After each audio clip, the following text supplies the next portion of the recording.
శ్రీమాత్రే నమః శ్రీమాత్రే నమః శ్రీమాత్రే నమః. సుధాకర్ గారు మొదలే పరిచయం చేస్తున్నారు నరేశన్న గారికి.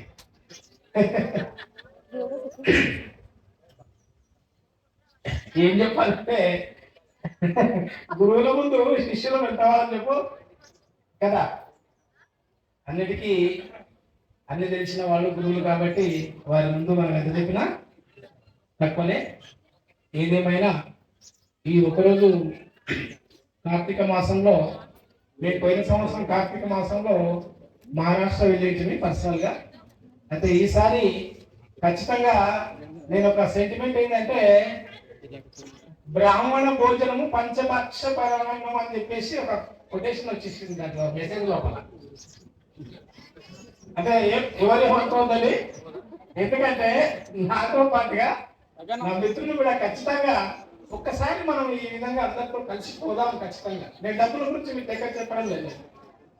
మనం 1500 ఇచ్చినాం కదా అని చెప్పి శివదాయం గురువు గారు చెప్పారు. అది చెప్పేది లేకుండా ఏమనిపిస్తుంది నాకు, ఎందుకంటే ఇక్కడ వచ్చేటువంటి భక్తులు ఎవరు కూడా డబ్బులు లెక్క చేయకుండా మనస్ఫూర్తిగా వచ్చేటువంటి వాళ్ళైతేనే ఇక్కడ వస్తారు.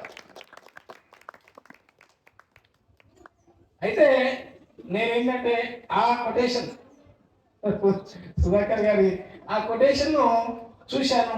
రెండవది ఏంటంటే, ఇక్కడ వచ్చిన తర్వాత మనం ఇప్పటికీ 58 సంవత్సరాల కాలం మనకు నడిచిందైతే ఇంతటి కలుపుకోలుగా తరతమ భేదం లేకుండా తక్కువ వాళ్ళు ఎక్కువ వాళ్ళు మతము కులము అనేటటువంటి భక్తికి ఎక్కడ కూడా తావులేదు. కాబట్టి అటువంటి తావులేనటువంటి కలిగలుపు పోయేటటువంటి అందరితో మనము కలిసి ఒక రోజును గడిపినందుకు చాలా సంతోషంగా ఉంది.